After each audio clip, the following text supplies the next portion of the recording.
ಅಲ್ವಾ ನೋಡಿ ಆ ಲೆಟರ್. ಸರ್? ಓದ್ತದಲ್ಲಿ. ಡಿಸೆಂಬರ್ 27ನೇ ತಾರೀಕು ಹನುಮನಗರ ಬೆಳಗಾವಿಲಿ ಇವ್ರು ಸತೀಶ್ ಜಾರಕಿಹೊಳಿ ಮನವಿ ಕೊಟ್ಟಪ್ಪನಿಂದ ಪ್ರಾರಂಭ ಆಗಿರೋದು ಇದು. ಅಲ್ಲಿಂದ ಇಲ್ಲಿ ತನಕ ಸೆಕ್ರೆಟರಿ ಅವ್ರು ಇವ್ರು ಎಲ್ಲ ಹಿಡಿದು ಎಲ್ಲ ಕಥೆ ಮಾಡಿ ಮೊನ್ನೆ ಫೈನಲ್ ಆಗಿ ರಾಜ್ಕುಮಾರ್ ಅವ್ರು ಬಿಡುಗಡೆ ಮಾಡಿದ್ರೆ ಅವ್ರಿಗೋಗಿ ಸನ್ಮಾನ ಮಾಡಿದ್ರು. ಸರ್ ಇದು ಈಗ ಟೋಟಲ್ ಎಷ್ಟು ಬಿಡುಗಡೆ ಮಾಡಿಸಿದಿರಿ? 200 ನಿಮ್ಗೆ PDF ಹಾಕ್ಲಾತ್ನ ಅಮೌಂಟ್ ಬಿಡುಗಡೆ ಆಗಿರೋದು. ಅಲ್ಲ ಸರ್, ಈಗ ನೀವು ಟೋಟಲ್ ಅಮೌಂಟ್ ಅನ್ನ ಏನೇನ್ ಬಿಡುಗಡೆ ಮಾಡಿಸಿರಿ ಅಂತ ಹೇಳ್ತೀರಾ ಸರ್? ಹೇಳ್ತೀನಿ ನೋಡ್ಕೊಳ್ಳಿ. ಹೇಳಿ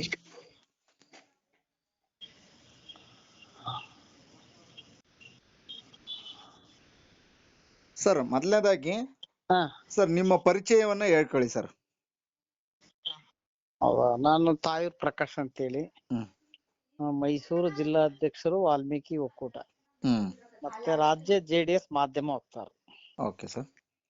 ಸರ್ ನೀವು ಈಗ ನಾಯಕ ಸಮುದಾಯಕ್ಕೆ ಏನೇನು ಕೊಡುಗೆಯನ್ನ ಕೊಟ್ಟಿದ್ದೀರಿ, ನಿಮ್ಮ ಕೊಡುಗೆ ಏನು ಸಮುದಾಯಕ್ಕೆ ಅನ್ನೋದನ್ನ ಸ್ವಲ್ಪ ತಿಳಿಸ್ತೀರಾ ಸರ್? ಡಿಸೆಂಬರ್ 27ನೇ ತಾರೀಕು ಸನ್ಮಾನ್ಯ PW ಸಚಿವರು ಸತೀಶ್ ಜಾರಕಿಹೊಳಿ ಅವ್ರನ್ನ ಅಧಿವೇಶನದಲ್ಲಿ ಮತ್ತೆ ಅವರ ನಿವಾಸ ಹನುಮಾನಗರದಲ್ಲಿ ಭೇಟಿ ಮಾಡಿ ಅವ್ರಿಗೆ ಮನವಿ ಕೊಟ್ಟೆ. ಯಾವ ವಿಷಯ ಕೊಟ್ಟಿದ್ರಿ ಸರ್? ಈ ಪರಿಶಿಷ್ಟ ವರ್ಗಗಳ ಮಕ್ಕಳಿಗೆ ಬೋಧನಾ ಶುಲ್ಕವನ್ನ ಸರ್ಕಾರ SC ಮಕ್ಕಳು ಕೊಟ್ಟು ST ಮಕ್ಕಳಿಗೆ ಕೈ ಬಿಟ್ಟಿತ್ತು. ಪರಿಶಿಷ್ಟ ಜಾತಿಗೆ ಕೊಟ್ಟಿತ್ತು, ಪರಿಶಿಷ್ಟ ವರ್ಗದ ಮಕ್ಕಳಿಗೆ ಪೆಂಡಿಂಗ್, ಪರಿಶಿಷ್ಟ ಪಂಗಡಕ್ಕೆ ಕೊಟ್ಟಿರಲಿಲ್ಲ. ಹಾಗಾಗಿ ಈ ವಿಚಾರವಾಗಿ ನಾನು ಮಾನ್ಯ ಜಾರಕಿಹೊಳಿ ಸಾಹೇಬ್ರನ್ನ ಭೇಟಿ ಮಾಡಿ ಅವ್ರಿಗೆ ಮನವಿನ ಕೂಡ ನಾನು ಡಿಸೆಂಬರ್ 27ನೇ ತಾರೀಕು ಕೊಟ್ಟೆ. ಕೊಟ್ಟಂತ್ರ ಈ ವಿಚಾರ ನನಗೆ ಗೊತ್ತಿರದೆ ಇದಕ್ಕೆ ನಾನು ಪ್ರೋತ್ಸಾಹ ಮಾಡ್ತೀನಿ ಅಂತ ಹೇಳಿ ನನಗೆ ಭರವಸೆ ಕೊಟ್ರು. ಮತ್ತೆ ಆ ಲೆಟರ್ನ ಅವರು ಸೆಕ್ರೆಟರಿಗೆ, ಪ್ರಿನ್ಸಿಪಲ್ ಸೆಕ್ರೆಟರಿ ಟ್ರೈಬಲ್ಸ್ಗೆ ಬರೆದ್ರು. ಅಲ್ಲಿಂದ ಇಲ್ಲಿ ತನಕ ನಾನು ಅದನ್ನ ಫಾಲೋ ಅಪ್ ಮಾಡಿದೆ.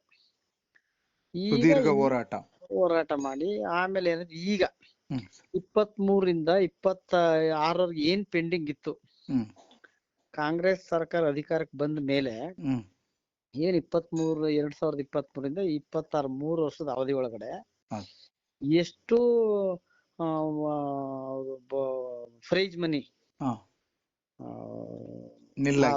ನಿಲ್ಲಾಗಿತ್ತು ಅದಷ್ಟನ್ನು ಕೂಡ ಈ ನೂತನ ಮುಖ್ಯಮಂತ್ರಿಗಳು DK ಶಿವಕುಮಾರ್ ಅವರು ಮತ್ತೆ ಉಗ್ರಪ್ಪನವರು ರಾಜ್ಯ ಪ್ರವಾಸ ಮಾಡಿ ಮತ್ತೆ ಓದೋದ್ ಕಡೆ ಎಲ್ಲ ಈ ವಿಚಾರನ ಅವರು ಪ್ರಸ್ತಾಪ ಮಾಡ್ತಿರೋ, ನಾವೆಲ್ಲ ಇದ್ರ ಬಗ್ಗೆ ಹೋರಾಟನೂ ಮಾಡಿದೆ. ಸೊ ಇವೆಲ್ಲವೂ ಒಳಗೊಂಡಂತೆ ಅವರು ಈ ತಿಂಗಳು ಅದಕ್ಕೆ ಒಂದು ಮುಕ್ತಿಯನ್ನ ಕೊಟ್ಟು ಸುಮಾರು 239 ಕೋಟಿ 39 ಲಕ್ಷ ಅಲ್ಲ 239 ಕೋಟಿ 30 ಲಕ್ಷ ಹಣವನ್ನ ಒಂದೇ ಕಂತಿನಲ್ಲಿ ಬಿಡುಗಡೆ ಮಾಡ್ತಾರೆ. ಇದು ಎಲ್ಲಾ ಮಕ್ಕಳಿಗೆ ಈಗ ಸ್ಕಾಲರ್ ಮತ್ತು ಪ್ರೈಸ್ ಮನಿ ಸಿಗ್ತಾ ಇದೆ. ಸ್ಕಾಲರ್ಶಿಪ್ ಬಂದು 738 ಕೋಟಿ ಅದು ಕೇಂದ್ರ ಸರ್ಕಾರ ಕೊಡ್ತಕ್ಕಂತ ಹಣ. Scholarship central government fund. State government ಒಂದು ಪಾಲ್ ಏನಿತ್ತು ಅದನ್ನ ಪ್ರೈಸ್ ಮನಿಯಾಗಿ ಕೊಟ್ರು. ಇದಕ್ಕೆ ಮುಂಚಿತವಾಗಿ ನಾನು KR ರಾಜ್ಕುಮಾರ್ ಅವರು ನಮ್ಮ ಟ್ರೈಬಲ್ಸ್ ಜಾಯಿಂಟ್ ಡೈರೆಕ್ಟರ್ ಅವ್ರಿಗೂ ಭೇಟಿ ಮಾಡಿ ಅವರು ಕೂಡ ಕಳೆದ 1 ತಿಂಗಳಿಂದ ಮನವಿ ಮಾಡಿದ್ದೆ. ಮಾಡಿದಾಗಲೂ ಕೂಡ ಅವರು ಭರವಸೆ ಕೊಟ್ಟಿದ್ರು, ನಾವು ಸರ್ಕಾರದ ಲೆವೆಲ್ ಇದನ್ನ ಮಾತಾಡ್ತಾ ಇದೀವಿ, ಇದು ಶೀಘ್ರವಾಗಿ ಬಿಡುಗಡೆ ಮಾಡೋದಕ್ಕೆ ನಾನೆಲ್ಲಾ ಪ್ರಯತ್ನ ಮಾಡ್ತೀನಿ ಅಂತ ಅವರು ಬಹಳ ಭರವಸೆ ಕೊಟ್ಟಿದ್ರು. ಬಟ್ ಅವರು ಬಹಳ ಬಿಡು ಇಲ್ಲದೆ ಕೆಲಸ ಮಾಡೋರು ಈ ವಿಚಾರದಲ್ಲಿ. ಅಂದ್ರೆ ನಿಮ್ಮ ಸುದೀರ್ಘ ಹೋರಾಟಕ್ಕೆ ಸಿಕ್ಕ ಪ್ರತಿಫಲ ಅಂತೀರಾ ಸರ್? ಹಾಗೆ ಅವರು ರಾಜ್ಕುಮಾರ್ ಅವರು ಬಹಳ ಶ್ರಮ ಪಟ್ಟು ಆ ಶ್ರಮಕ್ಕೆ ಈ ತಿಂಗಳು 238 ಕೋಟಿ ಅದೇ ಸರ್ಕಾರದಿಂದ ನಿಮ್ಮ ಸಮುದಾಯದ ಮಕ್ಕಳಿಗೆ ಒಂದು ಪ್ರೈಸ್ ಮನಿಯನ್ನು ಕೊಡಿಸುವಂತ ಒಂದು ಕಾರ್ಯವನ್ನ ನೀವು ಮಾಡಿದ್ದೀರಿ ನಿಮ್ಮ ಸಂಘಟನೆ ವತಿಯಿಂದ. ಏಕಕಾಲದಲ್ಲಿ ಬಿಡುಗಡೆ ಆಯ್ತು. ಸೊ ಹಾಗಾಗಿ ನಾವು ಈ ರಾಜ್ಯದ ಮುಖ್ಯಮಂತ್ರಿಗಳಿಗೆ ಒಂದು ದಿನಾಂಕವನ್ನ ನಿಗದಿ ಮಾಡಿ ನಮ್ಮ ಸಮಾಜದ ಮುಖಾಂತರ ನಾವು ಅಭಿನಂದನೆಯನ್ನ ಮತ್ತು ಗೌರವ ಸಮರ್ಪಣೆಯನ್ನ ಮಾಡ್ಬೇಕಾಗಿರ್ತಕ್ಕಂಥದ್ದು ನಮ್ಮ ಕರ್ತವ್ಯ, ಅದ್ ಮಾಡ್ತೀವಿ. ಈಗಾಗ್ಲೇ ST ಡೈರೆಕ್ಟರ್ಗೆ, ಪರಿಶಿಷ್ಟ ವರ್ಗಗಳ ಕಲ್ಯಾಣ ಇಲಾಖೆಯ ಜಂಟಿ ನಿರ್ದೇಶಕರಾದ KR ರಾಜ್ಕುಮಾರ್ ಅವ್ರಿಗೆ ಅವರ ಕಚೇರಿಗೆ ಹೋಗಿ ಅವ್ರನ್ನ ಸನ್ಮಾನ ಮಾಡಿ ಮೊನ್ನೆ ಅವ್ರು ವಿಶ್ ಮಾಡಿ ಬಂದಿದ್ವಿ. ಅದು ಅಫಿಷಿಯಲ್ ಆಗಾಯ್ತು. ಓಕೆ. ಆದ್ರೆ ರಾಜ್ಯದ ಮುಖ್ಯಮಂತ್ರಿಗಳಿಗೆ ಈ ವಿಚಾರವಾಗಿ ನಾವು ಅಭಿನಂದನೆ ಹೇಳಲೇಬೇಕು. ಯಾಕಂದ್ರೆ ಅದು ನಾವು ನಿಮ್ಮ ಅವ್ರ ಸಮುದಾಯದ ಈಗ ಈ ಅಭಿನಂದನೆ ಖಂಡಿತ ಹೇಳೋದಕ್ಕೆ ನಿಮ್ಮ ಸಮುದಾಯದ ಸ್ವಾಮೀಜಿಗಳು ಏನಾದ್ರು ಬರ್ತಾರ ಸರ್? ಸ್ವಾಮೀಜಿಗಳ ಗಮನಕ್ಕೆ ಗೊತ್ತಿದೆಯೋ ಗೊತ್ತಿಲ್ಲ, ನನಗಂತೂ ಗೊತ್ತಿಲ್ಲ. ಒಟ್ಟು ಅವ್ರ ವಾಟ್ಸಪ್ಗೆಲ್ಲ ಹಾಕ್ತೀನಿ. ನಾನು ಏನೇ ಕಾರ್ಯಕ್ರಮ ಮಾಡಿದ್ರು, ಹ್ಮ್. ಸಮಾಜದ ಏನೇ ಈಗ ಒಳಿತಿಗಾಗಿ ನಾವ್ ಏನ್ ಈಗ ಮಾಡಿದ್ರು ನೀವು ಅದನ್ನ ಅವ್ರಿಗೆ ಅಪ್ಡೇಟ್ ಮಾಡ್ತೀನಿ. ಈ ವಿಷಯವಾಗಿ ಮಾನ್ಯ ಉಗ್ರಪ್ಪನವರನ್ನು ನೀವು ಜೊತೆಯಲ್ಲಿ ಕರ್ಕೊಂಡು ಸನ್ಮಾನ ಕಾರ್ಯಕ್ರಮ ಇಡ್ತೀರಾ ಅಥವಾ ಖಂಡಿತ ನೀವೇ? ಇಲ್ಲ, ಉಗ್ರಪ್ಪನವ್ರಿಗೂ ಈ ವಿಚಾರವನ್ನ ಇಟ್ಟಿದ್ದೇವೆ. ಹ.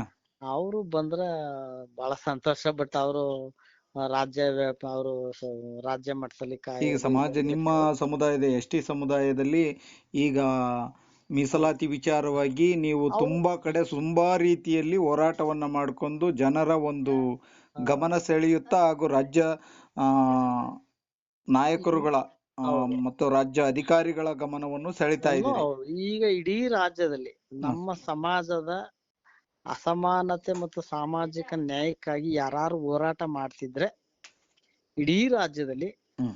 ಸದನದ ಒಳಗೆ ಮತ್ತು ಹೊರಗೆ ಹ್ಮ್. ರಾಜಕೀಯವಾಗಿ ಮತ್ತು ಹೋರಾಟದ ಮುಖಾಂತರ ಎರಡರಲ್ಲೂ ಭಾಗಿಯಾಗಿ ಕೆಲಸ ಮಾಡ್ತಾ ಇರೋರು ಇಡೀ ರಾಜ್ಯದ ಜನತೆ ಮೆಚ್ಕೊಂಡ್ರದ್ ಯಾರನ್ನಪ್ಪ ಅಂದ್ರೆ ವಿ.ಎಸ್. ಉಗ್ರಪ್ಪನವ್ರನ್ನ. ಅಲ್ಲ, ಅದ್ರಲ್ಲಿ ಎರಡು ಮಾತಿಲ್ಲ. ಯಾಕಂದ್ರೆ ಈಗ ನೀವು ಉಗ್ರಪ್ಪ ಅವರು ಮತ್ತು ನೀವು ಕೂಡ ತುಂಬಾನೇ ಈ ಒಂದು ನಿಮ್ಮ ಸಮುದಾಯದ ಆ ಖಂಡಿತ ಜೀರ್ಣೋದ್ಧಾರಕ್ಕಾಗಿ ಸಮುದಾಯದ ಒಂದು ಮಕ್ಕಳ ಅಭಿವೃದ್ಧಿಗಾಗಿ ತುಂಬಾನೇ ಶ್ರಮ ಪಟ್ಟಿದ್ದೀರಿ. ಹೌದು. ಇದನ್ನ ನಾವು ಕೂಡ ಅದರ ಗಮನಿಸ್ತಾ ಇದ್ದೀವಿ. ಅದರ ಜೊತೆಗೆ ಹ. ಇಡೀ ರಾಜ್ಯದಲ್ಲಿ ಕೊಡಗು ಜಿಲ್ಲೆ ಒಂದು ಹೊರತುಪಡಿಸಿ ಹ. ಇನ್ನು ಉಳಿಕೆ 32 ಜಿಲ್ಲೆ ಏನಿದೆ, ಬೀದರ್ನಿಂದ ಚಾಮರಾಜನಗರ ಟು ಬೀದರ್, ಹ. ಇಷ್ಟೂ ಜಿಲ್ಲೆಗಳ ಪ್ರವಾಸ ಮಾಡಿ ಅಲ್ಲಿ ಸಭೆ ಮತ್ತು ಜಾಗೃತಿ ಮತ್ತೆ ಸಮಾಜಕ್ಕಾಗಿರ್ತಕ್ಕಂತ ಒಂದು ಅನ್ಯಾಯ. ಸಮಸ್ಯೆಗಳ ಬಗ್ಗೆ ಹ. ಶೆಡ್ಯೂಲ್ 9 ವಿಚಾರವಾಗಿ ನಮ್ಮ ಸಮಾಜಕ್ಕೆ ಹೆಂಗ ಆಗ್ತಾ ಇದೆ, ಮತ್ತೆ ಉದ್ಯೋಗ ಶಿಕ್ಷಣದಲ್ಲಿ ಎಷ್ಟು ತೊಂದರೆ ಆಗ್ತಿದೆ, ಇದೆಲ್ಲನೂ ಅಂಕಿಅಂಶಗಳ ಪ್ರಕಾರ ಎಳೆ ಆಗಿ ಸಂವಿಧಾನಾತ್ಮಕವಾಗಿ ಇಡೀ ರಾಜ್ಯ ಪ್ರವಾಸ ಮಾಡಿ ಎಲ್ಲಾ ಜಿಲ್ಲೆಗಳಿಗೂ ಮಾಹಿತಿಯನ್ನ ಕೊಟ್ಟು ಮತ್ತೆ ಆಯಾಯ ಜಿಲ್ಲಾಧಿಕಾರಿಗಳಿಗೆ ಮನವಿಯನ್ನ ಮುಖ್ಯಮಂತ್ರಿಗಳಿಗೆ ಸಲ್ಲಿಸಿದ್ದಾರೆ.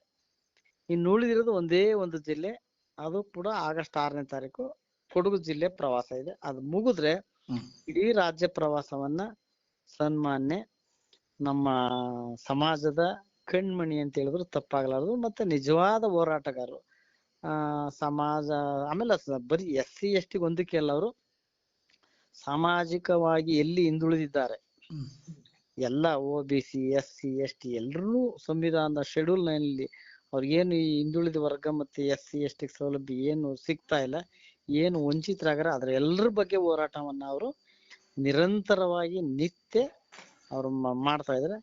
ಮೊನ್ನೆನೂ ಕೂಡ ಅವ್ರ ಮಾವ ತೀರ್ಕೊಂಡಿದ್ದಾರೆ. ಅವ್ರು ತೀರ್ಕೊಂಡದ್ ಮಾರನೆಗೆ ಚಿತ್ರದುರ್ಗದಲ್ಲಿ ಸಭೆ ಮಾಡವ್ರೆ. ಅಂತ ಹೋರಾಟಗಾರರಿಗೆ ಇಡೀ ರಾಜ್ಯದ ಜನತೆ ಬೆಂಬಲವನ್ನ ಕೊಡ್ತಾ ಇದ್ದಾರೆ. ಮುಂದೇನು ಕೊಡ್ತಾರೆ. ಮುಂದಿನ ದಿನಗಳಲ್ಲಿ ಅವ್ರಿಗೆ ಒಂದು ಒಳ್ಳೆ ಅವಕಾಶ, ರಾಜಕೀಯ ಕ್ಷೇತ್ರದಲ್ಲಿ ಅವಕಾಶ ಸಿಗುತ್ತೆ ಅಂತಕ್ಕಂಥ ಭರವಸೆನೂ ಕೂಡ ನಮ್ಗಿದೆ. ಈ ರಾಜ್ಯದ ಮುಖ್ಯಮಂತ್ರಿಗಳು ಕೂಡ ಅವ್ರಿಗೆ ರಾಜಕೀಯವಾಗಿ ಅವ್ರಿಗೆ ಅವಕಾಶ ಕಲ್ಪಿಸ್ಕೊಡ್ತಾರೆ ಅಂತಕ್ಕಂಥ ಒಂದು ಆಶಾಭಾವನೆ ಕೂಡ ನಮ್ಮಲ್ಲಿ ಇದೆ. ಹಾಗಾಗಿ ಇವತ್ತು ಶೆಡ್ಯೂಲ್ 9 ವಿಚಾರಕ್ಕೆ ಸೇರಿಸಿದ್ರೆ ಇಡೀ ರಾಜ್ಯದ ಜನತೆಗಲ್ಲ, ಅದು ಇಡೀ ದೇಶದ ಜನತೆಗೆ ಸಂವಿಧಾನದಡಿ ನಮ್ಗೇನ್ ಸೌಲಭ್ಯ ಸಿಗ್ಬೇಕು, ನಾವೇನ್ ವಂಚಿತರಾಗಿದೀವಿ ಅದಷ್ಟನ್ನು ಕೊಡ್ಸೋದಕ್ಕೆ ಇಡೀ ಅವರು ಒಂದು ಜಿಲ್ಲೆಗಲ್ಲ ಅಥವಾ ಒಂದು ರಾಜ್ಯಕ್ಕಲ್ಲ, ಇಡೀ ದೇಶಕ್ಕೆ, ಅದರಲ್ಲಿ ಬರೀ ಪರಿಶಿಷ್ಟ ವರ್ಗಕ್ಕಲ್ಲ, ಪರಿಶಿಷ್ಟ ಜಾತಿಗಲ್ಲ, ಎಲ್ಲಾ ವರ್ಗಕ್ಕೂ ಏನು ನೀವು ಸರ್ವ ಸಮಾಜವನ್ನ ಖಂಡಿತ ಒಗ್ಗಟ್ಟಿನಲ್ಲಿ ನೋಡಕ್ ಇಷ್ಟಪಡ್ತೀರಿ. ಸರ್ವ ಸಮಾಜದ ಎಲ್ಲಾ ಹಿಂದುಳಿದ ವರ್ಗದವರಿಗೆ ನ್ಯಾಯ ಕೊಡಿಸ್ಬೇಕು ಅಂತ. ಖಂಡಿತ SC ಮತ್ತೆ ST ಮತ್ತೆ OBC ಥ್ಯಾಂಕ್ ಯು ಸರ್. ತುಂಬು ಹೃದಯದ ಅಭಿನಂದನೆಗಳು. ಇಷ್ಟು ಸಮಾಜಕ್ಕೆ ಏನು ಸಾಮಾಜಿಕ ಅಸಮಾನತೆ ಮತ್ತು ಕಡಿಮೆ ಇದೆ ಅದನ್ನ ತುಂಬುವಂತ ಕೆಲಸನ ಸನ್ಮಾನ್ಯ ಉಗ್ರಪ್ಪನವರು ಮಾಡ್ತಾ ಇದಾರೆ. ಹಾಗಾಗಿ ಅವರ ನೇತೃತ್ವದಲ್ಲೇ ಇವತ್ತು ನಾವು ಈ ಒಂದು ಸ್ಕಾಲರ್ಶಿಪ್ ಇವತ್ತೇನು ಪ್ರೈಸ್ ಮನಿ ಇದೆ ಅದು ಕೂಡ ಅವ್ರಿಗೆ ಸಲ್ತಕ್ಕದ್ದು. ನಮ್ಮ ಹೋರಾಟ ನಾವು ಅವ್ರ ಹಿಂದೆ ಇದೀವಿ. ಸಹಜವಾಗಿ ಸಮಾಜದ ಎಲ್ಲಾ ಒಗ್ಗಟ್ಟಿನಿಂದ VS ಉಗ್ರಪ್ಪನವರ ನೇತೃತ್ವದಲ್ಲಿ ನೀವು ಸಮಾಜಕ್ಕೆ ಒಂದು ಕೊಡುಗೆಯನ್ನು ಕೊಟ್ಟಿದ್ರೆ. ಹಾಗೆ ದೇಶದಲ್ಲಿರುವಂತ ಹಿಂದುಳಿದ ವರ್ಗದ ಅಂದ್ರೆ ಹಿಂದುಳಿದಿರ್ತಕ್ಕಂಥ ಪ್ರತಿಯೊಬ್ಬರಿಗೂ ನಾವು ಧ್ವನಿಯಾಗಿ ನಿಲ್ತೀವಿ ಅನ್ನೋದನ್ನ ನೀವು ಈ ಮುಖಾಂತರ ತಿಳಿಸ್ಕೊಡ್ತಾ ಇದ್ದೀರಿ.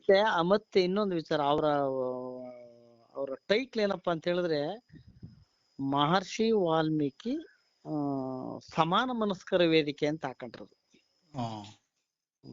ಶ್ರೀ ಮಹರ್ಷಿ ವಾಲ್ಮೀಕಿ ಸಮಾನ ಮನಸ್ಕರ ವೇದಿಕೆ. ಇದರಲ್ಲಿ JDS ಇಲ್ಲ, ಬಿಜೆಪಿ ಇಲ್ಲ, ಕಾಂಗ್ರೆಸ್ ಇಲ್ಲ, ಹೊರತುಪಡಿಸಿ ಸಮಾನ ಮನಸ್ಕರು ಅವರೆಲ್ಲರನ್ನೂ ಒಳಗೊಂಡಂತೆ ಒಂದು ಒಳ್ಳೆ ದೊಡ್ಡ ರಥವನ್ನ ಅವರು ಎಳಿತಾ ಇದ್ರೆ ಅದಕ್ಕೆ ನಾವು ಕೈ ಜೋಡಿಸ್ತೀವಿ. ಯಾವುದೇ ಕಾರಣಕ್ಕೂ ಆ ರಥ ನಿಲ್ಲದೆ ಮುಂದಕ್ಕೆ ಹೋಗ್ಬೇಕು ಅಂತಕ್ಕಂಥದ್ದು ಈ ರಾಜ್ಯದ ಈ ಜನತೆಯ ಆಶಯ ಆಗಿದೆ. ಓಕೆ ಸರ್, ತುಂಬ ಹೃದಯದ ಅಭಿನಂದನೆಗಳು sir. Thank you sir, thank you.